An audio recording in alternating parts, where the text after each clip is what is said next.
Of course, in true Olsen Auto fashion, this battery is about to die. We're gonna see if I can get my intro out of the way before that happens, because we're gonna go take the Mustang, and today we are gonna be talking about quite a few different things. You may notice there's a slight difference with camera quality or, you know, angle or something like that. Using my DSLR again today. I haven't used this DSLR in quite a while, so you'll notice the audio is different, the angle's different. So if you guys do like the DSLR more than the GoPro, let me know. The GoPro is much easier. I have like 7 batteries for it. The DSLR does seem to produce better quality video, although it's not 60 frames, but I digress. We're gonna be talking about the Mustang, my 5,000 mile update. I've only owned this car since April or March. We're gonna double check that for you. Haven't had the car that long, but I put 5,000 miles on it. We're gonna talk about fuel and maintenance costs.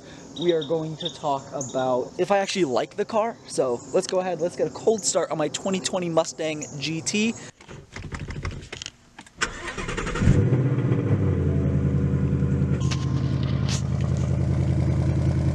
That is not bad for a stock exhaust, and we're gonna talk about that too. So stay tuned, we got some cool things that we're gonna talk about regarding this car, modification, fuel costs, everything like that. So it should be an interesting one.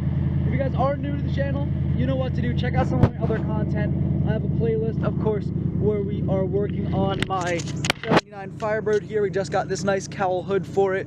The wheels are filthy, so I'll probably wash this car today. Got a bunch of other vehicles because I hate money and I like cars. I think cars are cooler than money, so I would rather have cars than money.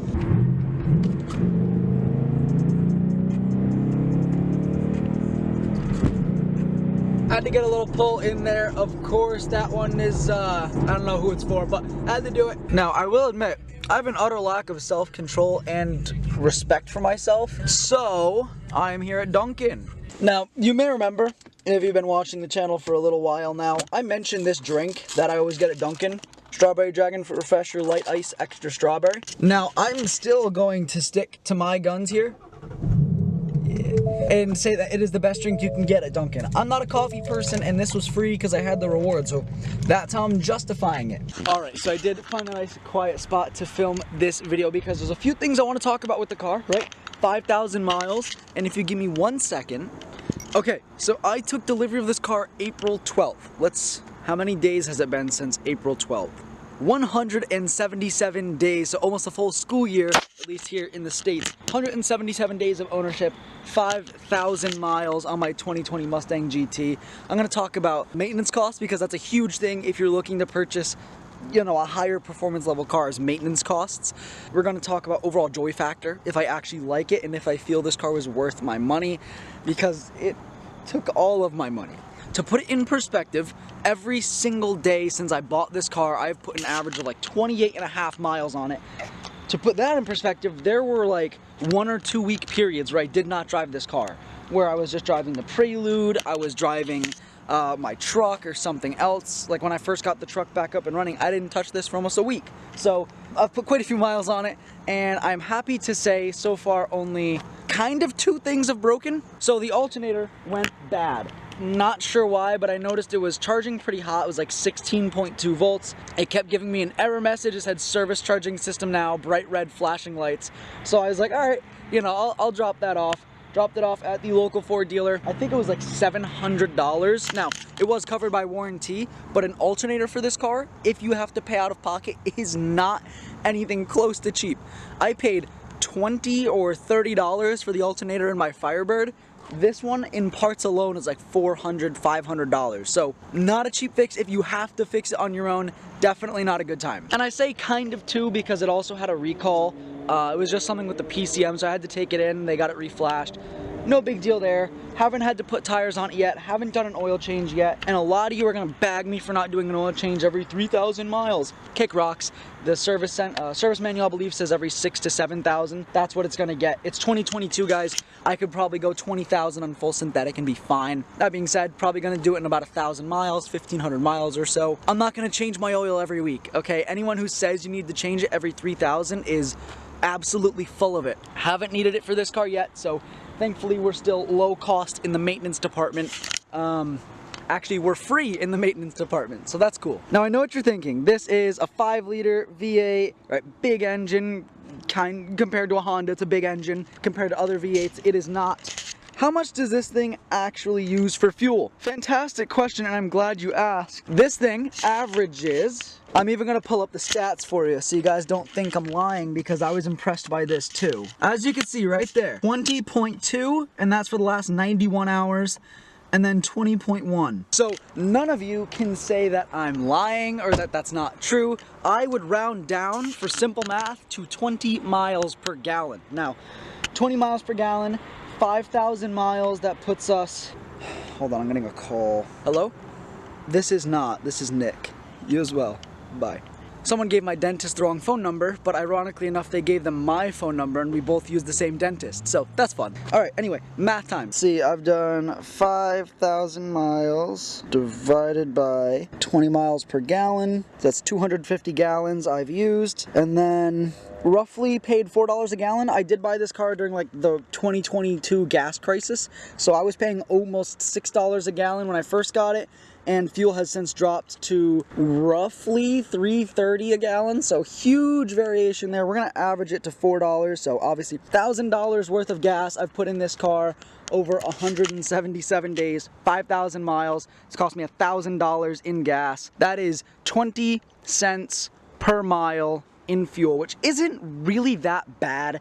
I was expecting to get like 15 on a good day, so the fact that I kind of drive like an idiot and I still get 20 miles per gallon is awesome. Besides maintenance and besides fuel costs, another big thing is joy factor. Is this car actually fun to drive? Now, you may figure the answer is obvious, right? Rear-wheel drive, Mustang, V8, 6-speed manual. However, there really is no however. I was gonna make like some crazy point, but this thing's awesome to drive. A few things I don't like. People always talk trash about this little boy right here, the Getrag MT82. To be completely honest with you, they have every right to talk trash on this transmission. When it wants to work well, holy crap, the thing works amazing. A little bit of a longer throw than I'd like, but overall it works great. And then when it doesn't want to work, it won't let you go into third gear. Sometimes it won't let you go into second. Sometimes you can't come out of fourth. It doesn't like high RPM, and this is an engine that redlines at 7,500, which for a V8 is pretty high. So yes, it's fun, but it does have its flaws, and I know with the new Dark Horse Mustang, they come with the Tremex 6060, I think, so pretty much the best manual transmission on the market, at least for, you know, consumer driving, unless you're looking for some sort of straight cut gear sequential transmission. If we're ignoring those options, the Tremex 6060 is one of the best you can get. I do believe the Mach 1 GT has it right now, and of course the GT 350s. The Getrag MT82 kinda lives up to its reputation. It's not stellar, but it does work most of the time. It's at least warranted for now, so if anything's gonna happen, Ford will cover it. That's my one big gripe there, and that's what I'm gonna talk about for joy factor, because that kind of takes it away when you're worrying about, well, I might be able to go into third, I might not. Overall though, this car is awesome. You guys can see all those tire marks over there. I'm not gonna say I was or wasn't the perpetrator, but this car is an incredible time to drive. It slides pretty easily. I feel like it does control a bit too much. One of my complaints is it's got traction control, ABS, all these other, you know, frilly doodads that I've never had in a car before. I'm used to like my 02 Mustang with non-working traction control where you dump the clutch, it does a burnout. This car does not. You dump the clutch in this car and it just hooks up and stops you from doing anything you want to do. You have to really give this thing some beans to get it to spin the tires. And it's not because it's underpowered, and it's not because I have the Michelin Pilot Sport 4S's. It just doesn't let you. Like, it won't let you rev up past 4 grand or whatever with the clutch in because it thinks you're trying to launch. No, Ford, I'm trying to do illegal reckless driving in a parking lot. I am not trying to launch. So yeah, that's kind of annoying, the fact that it limits you so much, but once you get all the frills turned off, it's pretty fun to slide, and you can hang it for quite a while.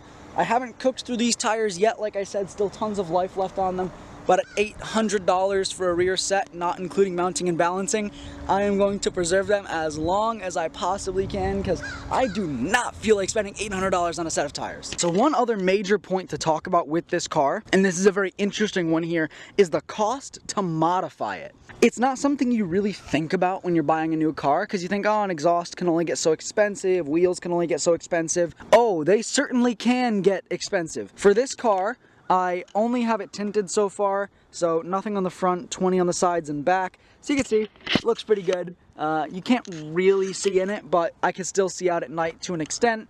so it's not like crazy dark, but it gave it, you know, from this angle you could see right through it, and then from this angle you can't. I love the tint. The tint was awesome. That cost me $350 with the inspection sticker, so that worked good. However, I'm looking at certain mods like an exhaust, for example. So an X or an H pipe runs you $250 to $300, which isn't bad. That's acceptable. If you want to put an axle back on this car right here, the axle back, 2 mufflers and like 2 little pipes, you're legitimately looking at spending over $1,000. There are cheaper options, but on a car like this, you don't want to cheap out and buy some junk exhaust. Otherwise, it's going to be way too loud. These cars get loud very quickly, so I'm not sure if I'm doing an X or an H pipe yet. Please let me know in the comments below, X or H pipe. I have no idea what I'm doing, so be sure to drop it below. So yeah, the cost to modify this car, not cheap. A set of good wheels runs you about the same price for any car, so, you know, brand new, nice, like BBS or Rays or something like that, you're probably in like the $2,000 to $3,000 ballpark with tires. If you wanted to run a drag pack, you're gonna spend a little bit more. If you want bead locks, this car doesn't deserve bead locks. It's not supercharged, nor will it ever be, unless you guys run this video up. So 5,000 likes on this video and I'll put a blower on this car. I will dump my savings into this car that I'm using to buy a house, and I'll put a blower on this car. 5,000 likes.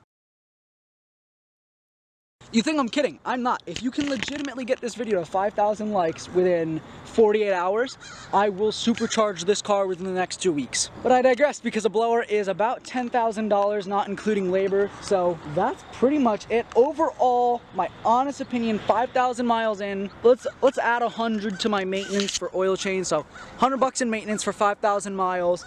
$1,000 in gas for 5,000 miles. That's incredibly cheap. For a car that makes almost 500 horsepower, rear wheel drive, manual V8, big Brembo brakes, sticky Michelin tires, still have tons of life left on them. I've had no complaints with the car, minus my few little gripes, like I said, with the transmission not shifting, with the alternator going out. That's not something a car with 20,000 miles should do. But I digress. Overall, I would give this car like a 7 or 8 out of 10. I've driven some pretty cool cars, and I've owned some pretty cool cars. I think my 02 Mustang was more fun than this one, but I think that's because A, this one's got traction control, ABS, steering, like, you know, the electric power steering. It's not as raw as my 02 was. My 02 had a cable clutch, so it was like gnarly to drive that car. This is very smooth. This would be an excellent daily driver, which is kind of what I've been using it for. So yeah, overall, I'm gonna give it a 7 or an 8 out of 10. To put that in perspective, I think a 10 out of 10 would be like a GT3, like a manual GT3 or a 570S, because I'm a McLaren fanboy.